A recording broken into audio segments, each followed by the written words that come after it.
Hey friends, long time no see. Well, you're still not seeing me, but you will soon enough. A few days after my last video, my flatmate drowned my computer. That was obviously both incredibly unexpected and a huge bummer. It set me back in all sorts of ways, including video posting, so that explains the radio silence.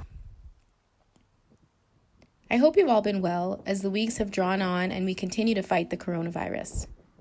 I thought I'd share with you the ways I'm working to maintain my mental health and stay positive. The first one is by going for walks. We're still allowed out once per day here in the UK for exercise, so I take full advantage of this by going out in the afternoons. One thing I love about Glasgow is that it is full of parks.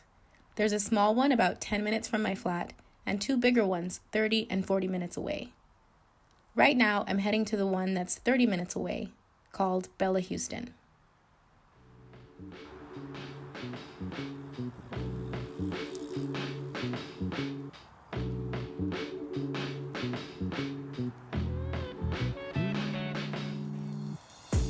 From the beginning, there have been other people on walks with me, but with the weather getting nicer, it seems everyone wants to be outside.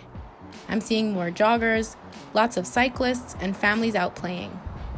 There's definitely a greater strain on staying indoors and physically distancing. Unfortunately, I'm also seeing people having picnics on benches and lawns, sitting carefree as you please. That's always really upsetting, and I wonder, where are the police? But what can you do?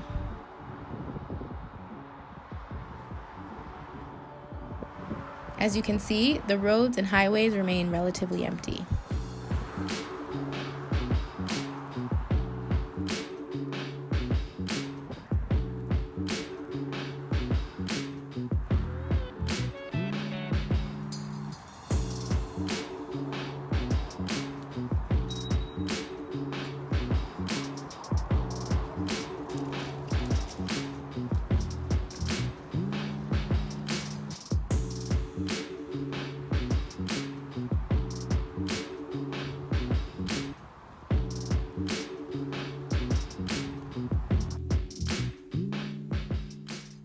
While I'm walking, I listen to music or a podcast.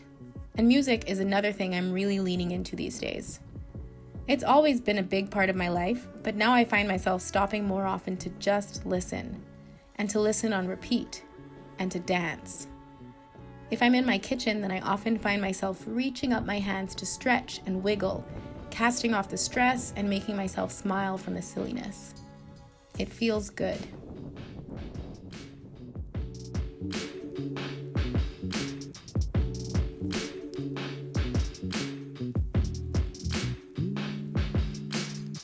I don't know what this neighborhood is called, but it's got the biggest houses I've seen in Glasgow. I really enjoy this part of the walk too, admiring homes even before I get to the park. And here we are, the entrance to Bella Houston.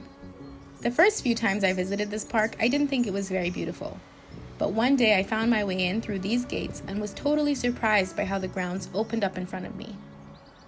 Since then, I've been going even more frequently than I visit Kelvin Grove, the park downtown, because it's a bit quieter and I can spend more of my time actually in the park instead of walking to it.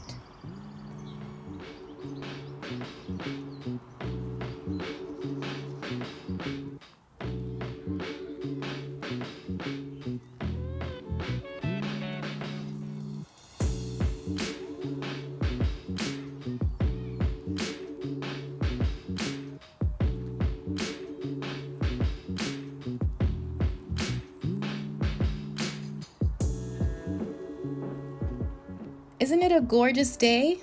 I've been delighted by the ways the weather has become sunnier and more stable as we've gotten further into spring. Reading about Glasgow ahead of moving here, I didn't dream it could be half so nice. People loved to complain about how it was so windy and gray and rainy and basically the one irredeemable factor about the city.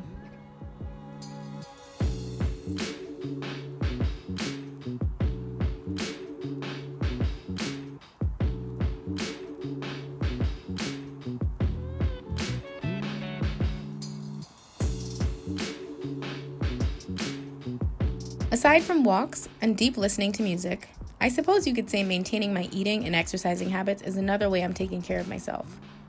You might have heard people talking about how they're eating more than usual or more indulgent food than usual, but that hasn't been my experience. You guys know I love to cook and that I work out before starting my day, and those two things continue.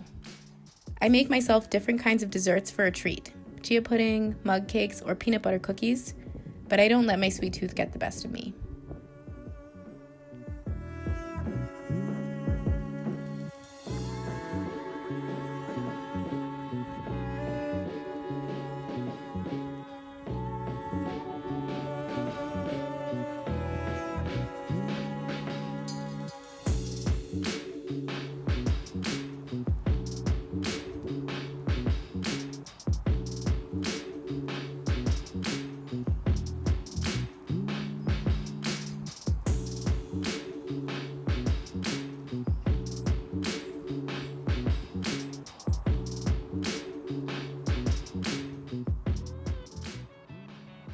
It's another day, and here we are at my living room window, engaged in another one of my pastimes, people watching.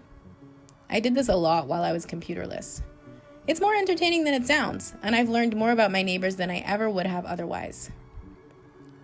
For example, across the street there's a guy that plays the guitar, there are families with young children I see peeking out of windows, and I notice there's a woman who, like me, exercises in her living room.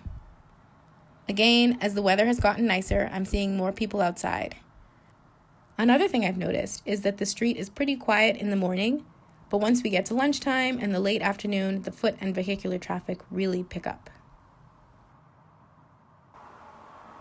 Hey, so if it is illegal for you to go outside where you live, or if you or someone that you live with is particularly vulnerable to COVID-19, then I highly recommend sitting at your window and watching what's going on outside. Even if you don't live on a particularly busy street like I do, just the birds are entertaining. One day, and I promise you this is true, I had a staring contest with a pigeon. I can't remember if it ended because I blinked first or because the pigeon lost interest in me and turned away, or maybe I was like, I'm never gonna win, and so I turned away myself. But that was a bizarre but interesting experience.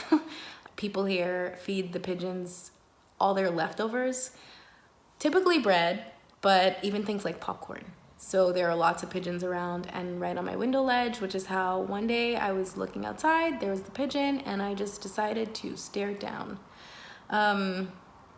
So just look out your window. That can be entertaining. These all seem really basic, right? Going for walks, listening to music, eating properly and exercising, looking out the window. It's nothing earth-shattering, but I do know that they're all making a difference. And the last thing is getting on the phone with family and friends. This can be difficult because of the time difference and because, I'm here by myself, essentially. I'm not living with anyone that I have a responsibility to, whereas most everyone else that I would want to talk to, they have a lot more going on in their homes now.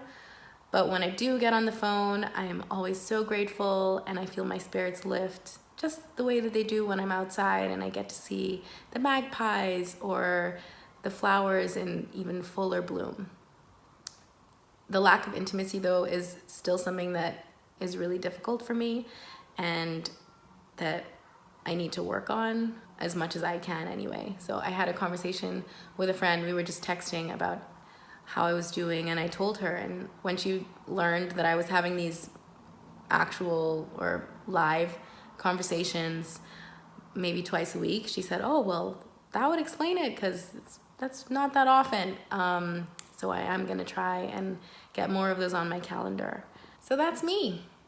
I'd love to hear from you guys how you're managing and maintaining your mental health.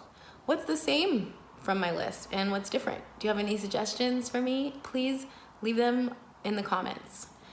Things are hard, and people that I know have passed away. People close to people that I love have passed away.